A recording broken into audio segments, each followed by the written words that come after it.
우리는 어제 야곱의 족보, 야곱의 이야기, 그리고 야곱에서 요셉으로 이어지는 그 이야기에 불쑥 끼어든 아주 황당하고 당황스러운 38장의 유다 이야기를 통하여서 하나님이 구원하시고 또 하나님이 구원을 열방 가운데 이루어 가시기 위하여 구별하신 야곱이 얼마나 지저분하며 더러우며 부패하며 죄인 되었는지를 우리가 확인하게 하나님께서는 하셨습니다.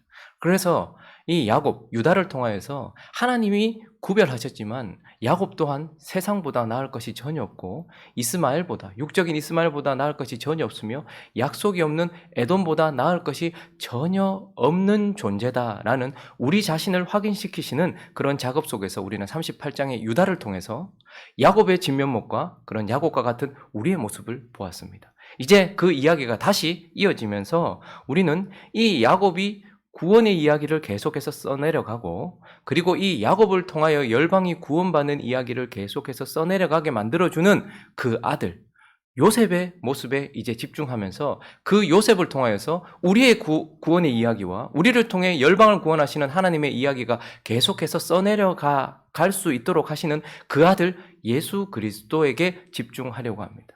하나님께서는 예수 그리스도를 요셉을 통하여 보여주시기 전에 유다를 통해서 먼저 우리 자신을 보게 하셨고 이제는 진짜 야곱이 야곱되게 하는 그리고 이 구원의 이야기가 열방 가운데 흘러가게 만들어주는 그 아들 예수 그리스도에게 이제 집중을 시키십니다. 39장부터 이제 나머지 50장까지는 요셉의 이야기인데 먼저 오늘 본문을 통하여서 이 요셉을 통하여서 보여지는 예수 그리스도. 요셉은 어떤 아들이며 요셉을 통하여 보여주시는 예수 그리스도는 어떤 자인지 우리가 몇 가지 살펴보려고 합니다. 그 첫 번째는요. 그는 형통한 자다. 그 아들은 형통한 자다 이렇게 우리에게 가르쳐주고 있습니다. 자, 2절 말씀 한번 읽어볼까요? 2절 시작.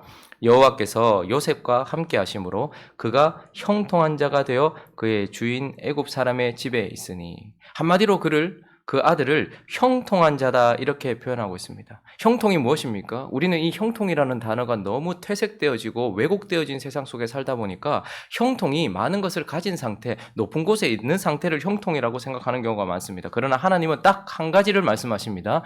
요셉이 형통한 자다, 그 아들은 형통한 자다. 왜요? 하나님이 함께 하시는 자이기 때문에. 그것도 어디에서요?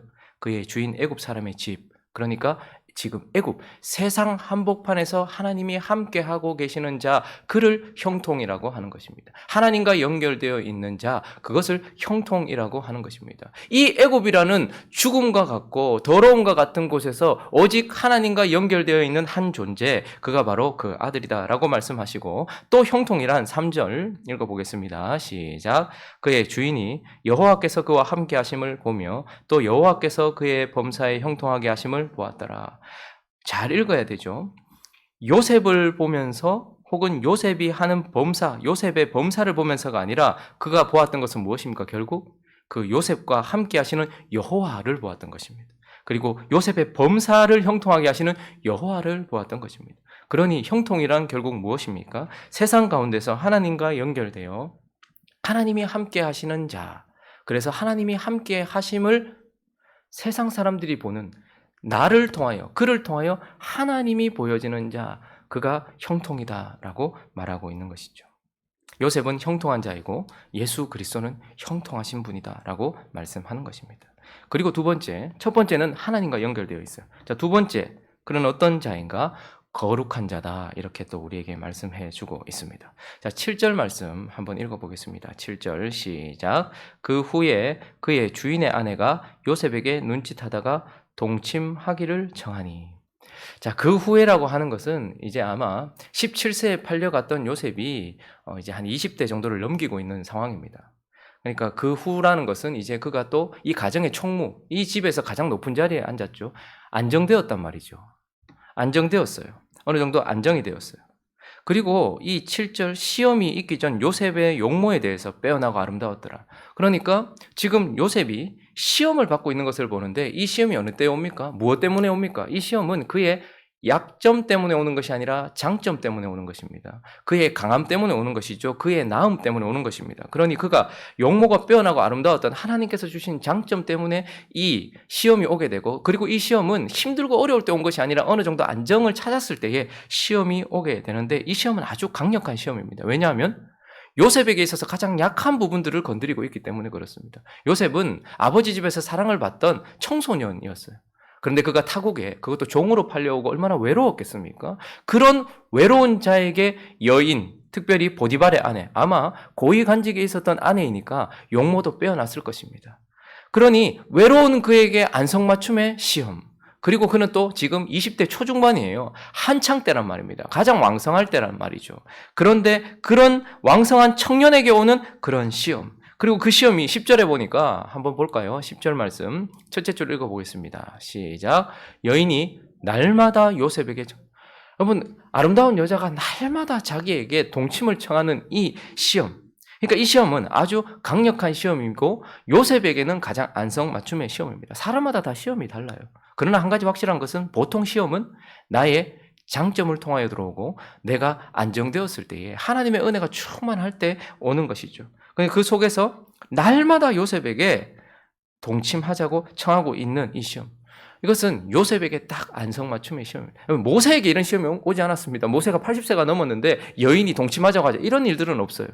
모세는 모세에게 합당한 시험이 있고 요셉은 요셉에게 합당한 시험이 있었던 것이죠. 그러니 그에게는 아주 강력한 시험이었습니다. 그러나 이 시험의 본질은 무엇이냐면 치명적인 시험이에요. 이 시험은 결국 목표를 뭐로 두고 있느냐 하면 관계 단절, 그리고 죽음에 두고 있는 것이죠. 9절 말씀을 한번 읽어볼까요?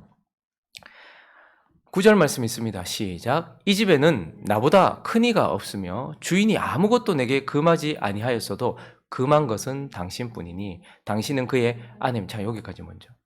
그럼 지금 이 시험에 만약에 넘어지게 된다면 그에게 은혜를 주었고 그에게 안정을 주었던 그 주인 보디발과의 관계는 완전히 끝나는 것입니다. 보디발이 아무것도 금한 것이 없어요. 그런데 딱 한 가지 금한 것이 있으니 그게 바로 보디발의 아내였습니다. 그러니 이것을 건드린다, 이것에 넘어진다 하는 것은 보디발과의 관계가 완전히 끝나는 그런 사람과의 관계를 끝내는 그런 시험이기도 하죠. 그러나 뒷줄을 계속 읽어볼까요? 9절 읽습니다. 시작. 그런즉 내가 어찌 이 큰 악을 행하여 하나님께 죄를 지으리까? 이 죄는 자기에게 은혜를 준 주인과의 관계, 사람과의 관계를 단절시키고 끝내고 죽음을 가지고 오는 죄, 시험일 뿐만 아니라 이 시험은 결국 하나님과의 관계를 단절시키는 거예요. 하나님과의 관계를 단절시키는 죄인 것입니다. 오늘 이 구절을 보면 창세기 처음 인류였던 아담과 하와가 지었던 죄, 그 본질과 딱 일치한다라는 것을 보게 됩니다. 그들의 주인이었던 하나님은 그들에게 아무것도 금한 것이 없고 단 한 가지 선악과만 금하셨습니다. 그런데 그 선악과를 범함으로 말미암아서, 그 선악과를 따먹으로 말미암아서 어떻게 되었습니까? 먼저는 모든 처음 인류는 하나로 시작했습니다. 아담과 하와가 둘이 아니었습니다. 하와는 아담 안에서, 마치 예수 그리스도와 우리의 관계죠. 우리는 예수 안에서, 예수의 창자국난 옆구리에서 교회를 끄집어내셨듯이 이 하와는 아담의 옆구리에서 끄집어낸 또 다른 아담이었단 말이에요. 둘이 하나였단 말이죠. 그런데 하나님께서 금하셨던 그 한 가지를 범함으로 말미암아 어떻게 됩니까? 당신이 나에게 준 이 여자가 라고 말하면서 아담과 하와가 분리되는 것을 보게 됩니다. 그들의 관계는 단절됩니다. 그리고 그의 아들들 가인과 아벨, 그래서 가인이 아벨을 죽입니다. 관계는 계속해서 단절되어지는 것이죠. 사람과의 관계를 완전히 끝내버리는 시험. 그리고 이 선악과로 말미암아서 어떻게 됩니까? 영원히 하나님과 분리되어져 버리는 시험이었던 것이죠. 자, 그런 시험 가운데서 오늘 이 요셉은 어떻게 하였습니까? 요셉은 죄를 범하지 아니하였다라고 말하고 있는 것입니다. 그의 거룩을 지켰다. 죄를 범하지 아니하였다. 그래서 그 아들은 하나님과 연결되어 있는 자이고 죄와는 분리되어 있는 자다라고 우리에게 말씀해 주고 있습니다. 그리고 세 번째, 그 아들의 특징이 그는 어떤 자인가? 그는 바로 복된 자다, 이렇게 말씀하고 있습니다. 우리 5절 말씀 한번 읽어볼까요? 5절 말씀 시작. 그가 요셉에게 자기의 집과 그의 모든 소유물을 주관하게 한 때부터 여호와께서 요셉을 위하여 그 애굽 사람의 집에 복을 내리심으로 여호와의 복이 그의 집과 밭에 있는 모든 소유에 미친지라. 그 아들 야곱의 아들 요셉이 그 집에 있음으로 말미암아서 여호와께서, 그와 함께 하시는 여호와께서 어떻게 합니까? 그로 말미암아서 보디발과 보디발의 집과 보디발의 모든 소유에 하나님이 복을 허락하셨다라고 말하고 있습니다. 그러니 그 아들은 어떤 아들입니까? 세상에 복을 흘려보내는 자, 생명을 흘려보내는 자, 결국 복된 자, 아브라함의 약속을 진짜 성취시키는 아들이 바로 요셉인 것입니다. 너는 복이 될지라, 너는 복의 근원이 될지라. 그래서 다른 이들의 어떠함이 아니라 그가 다른 이들과 함께 있음으로 말미암아서 그가 보디발의 집에 있으면 보디발의 집과 그의 모든 소유에 하나님의 복이 흘러가게 됩니다. 그리고 더 넓게는 어떻게 됩니까? 그가 아버지의 집, 결국 그로 말미암아서 형제들이 그리고 야곱이 복을 얻게 되는 것이죠. 그래서 그는 형제들의 집, 아버지의 집에 복을 흘려보냅니다. 그가 애굽의 총리가 됨으로 말미암아 애굽 전역에 복을 흘려보냅니다. 그리고 그 기근 속에서 그가 열방의 중심에 있는 애굽으로 말미암아서 어떻게 됩니까? 열방에 복을 흘려보내는 자다. 그래서 그 아들은 하나님과 연결되어 있고 죄와는 분리되어서 하나님이 주시는 그 복을 자기 안에 쌓아두는 자가 아니라 흘려보내는 자. 그가 있는 모든 곳으로 땅끝으로 복을 흘려보내는 복된 자다. 이렇게 말씀하고 있습니다. 그러나 우리가 반드시 짚고 가야 될 또 하나, 그는 어떤 자인가? 요셉의 가장 큰 특징이죠. 네 번째는 바로 고난받는 자다. 이렇게 말씀하고 있습니다. 그의 삶의 특징, 처음부터 그의 삶의 특징은 고난이었습니다. 그의 삶의 가장 큰 주요 주제도 고난입니다. 그래서 그가 원래는 어떤 자였습니까? 37장, 우리가 그저께 살펴보았던 37장 23절을 보시면 읽어보겠습니다. 시작. 요셉이 형들에게 이르매 그의 형들이 요셉의 옷 곧 그가 입은 채색 옷을 벗기고. 요셉은 아버지의 집에서 특별한 사랑을 받던 채색 옷을 입은 왕들이 입던 옷, 그러니까 왕과 같이 대접받던 자였습니다. 그런데 그가 채색 옷을 벗게 된 이유는 무엇입니까? 그의 죄 때문이 아닙니다. 그의 실수 때문이 아닙니다. 다른 이들의 죄 때문에 그는 채색 옷을 벗게 되고 고난이 시작되었습니다. 그리고 오늘 본문에도 보면 그 고난에서 이제 어느 정도 안정을 찾았다 싶었는데 39장 12절을 보실까요? 그는 채색 옷을 벗고 노예의 옷을 입었습니다. 그러나 다시 그 가정에 총무의 옷을 입고 있었죠. 그런데 첫째 줄 읽어볼까요? 그 여인이 그의 옷을 잡고 이르되 나와 동침하자. 그러나 요셉이 자기의 옷을 그 여인의 손에 버려두고 밖으로 나가매 그는 다시 가정 총무의 옷이 벗겨졌습니다. 그러나 그 옷이 벗겨진 이유, 그가 그 옷을 벗은 이유도 그에게 있지 않고 이 음란한 여인, 이 죄된 이 여인에 의하여서 고난이 시작되어서 그는 더 깊은 곳 옥으로 갇히게 되는 것을 보게 됩니다. 그러니 그의 삶에는 자신의 죄에 전혀 상관없는 그는 거룩한 자였어요. 그런데 그는 다른 이들의 죄로 인하여 고난받는 자, 애매한 고난, 억울한 고난, 다른 이들의 죄로 말미암는 고난을 받고 있는 것을 보게 됩니다. 그러나 그는 다른 이들을 위한 고난이기도 하다라는 것을 우리는 보게 됩니다. 다른 이들에 의하여서 고난을 받아요. 다른 이들의 특별히 죄 때문에 고난을 받아요. 그런데 그는 다른 이들을 위하여서 고난을 받게 되는 것입니다. 그래서 그가 채색 옷을 벗음으로 말미암아서 아버지의 집에 생명과 복을 흘려보내는 것입니다. 그리고 그가 보디발의 집에 총무의 옷을 벗음으로써 죄수의 옷을 입음으로써 어떻게 됩니까? 애굽의 집에 생명과 복을 흘려보내게 되는 것입니다. 그러니 그는 복을 흘려보내는 복이지만 그러나 그 복은 반드시 고난을 통하여 다른 이들의 죄로 말미암는 고난 그리고 다른 이들을 살리기 위한 고난을 통하여서 그 복이 흘러가고 있다라는 것을 보게 되는 것입니다. 그래서요, 이 아들, 요셉과 같은 아들 예수 그리스도를 우리는 늘 기념하라고 하나님께서 우리에게 그 기념식을 주셨는데 그것이 무엇입니까? 바로 성만찬인 것입니다. 여러분, 왜 주님을 기념하는데 샤론의 꽃으로 기념하게 하지 않을까요? 우리는 왜 주님을 기념하면서 성만찬을 대할까요? 떡과 포도주를 대할까요? 이 떡과 포도주는 다른 떡과 포도주와는 구별되어 있는 하나님과 연결되어 있는 형통을 나타내는 그런 떡과 포도주입니다. 그리고 이 떡과 포도주는 세상과 구별되어 있는 거룩한 떡과 포도주예요. 그리고 이 떡과 포도주는요, 먹는 자들에게 생명과 복을 떡을 먹고 잔을 대하는 자마다 하나님의 영적인 복이 흘러가는 복의 통로이기도 합니다. 그러나 성만찬으로 예수 그리스도를 기념하는 이유는 그 떡과 포도주의 희생을 가장 드러내기 위한 수단이기 때문에 그렇습니다. 우리는 떡을 어떻게 합니까? 찢습니다. 떡을 찢어서 우리의 복을 위하여, 우리의 생명을 위하여 먹습니다. 그리고 포도주를 부어서 누군가에게 생명과 복을 흘려보내는 것이죠. 포도주 자체가 포도가 그대로 있었다는 것을 의미하지 않고 포도를 질근질근 으깨었다, 깨트렸다. 그렇기 때문에 포도주가 되었습니다. 그리고 그런 포도주를 어떻게 합니까? 하나님이 선택하신 자들에게 붓습니다. 아낌없이 붓습니다. 그러니 예수 그리스도를 기념하는 그 성만찬은 그 하나님과 연결되어 있음, 그리고 세상과 구별되어 있음, 그리고 이것이 복이 되어짐, 이것도 참 중요하지만 가장 중요한 것은 찢겨진, 부어진, 찢겨진 빵, 부어진 포도주.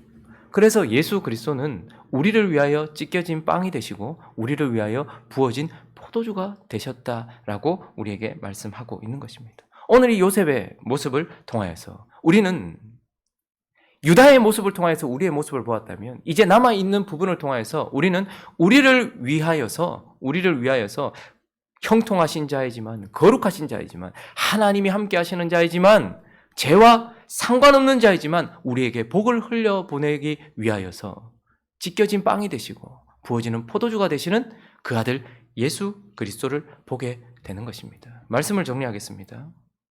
오늘 이 말씀을 통하여서 우리는 요셉을 보고 이 요셉을 통하여서 예수를 보면서 그가 어떤 자인가를 설명하시는 그분의 말씀은 우리를 한없는 감사의 자리, 찬양의 자리, 예배의 자리로 불러드립니다.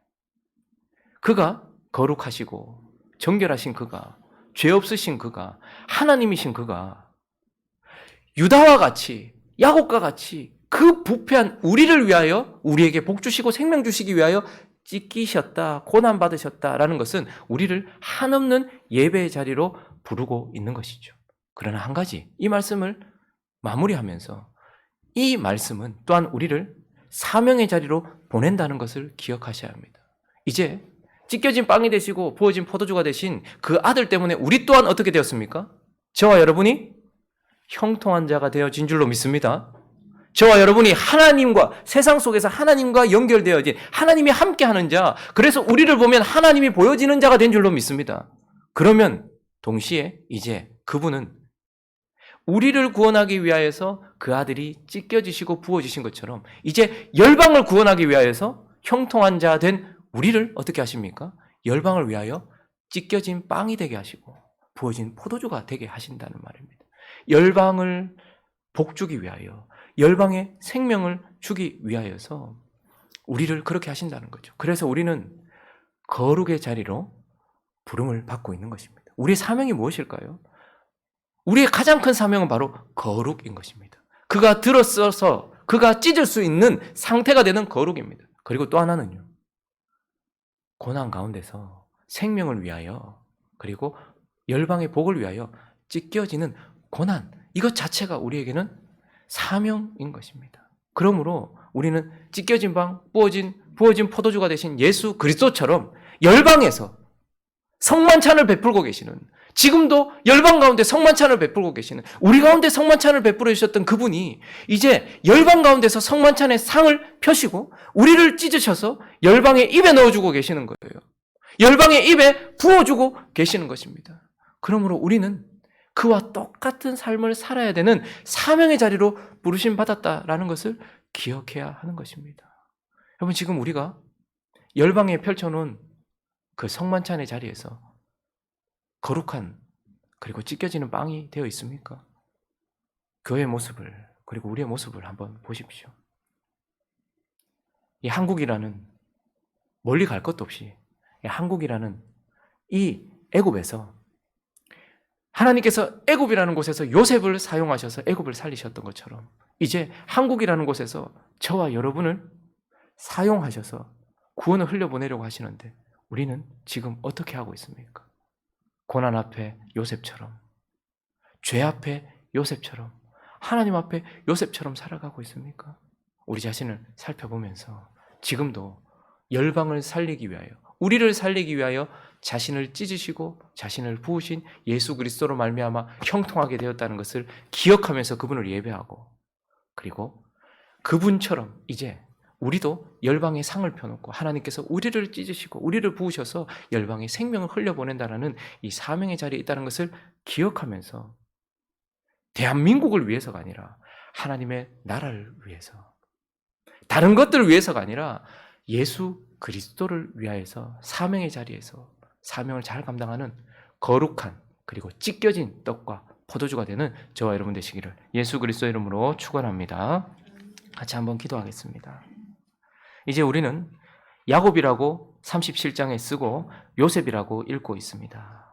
우리의 모습을 유다를 통해서 보았습니다. 이제 예수 그리스도의 모습을 요셉을 통해서 계속해서 보게 될 것입니다. 집중하면서 그분을 바라보면서 그분께 감사하고, 그리고 그분과 같이 살아가는 것이 우리의 사명인 것을 기억하면서 하나님, 이 시대에 우리가 요셉이 되게 해주십시오.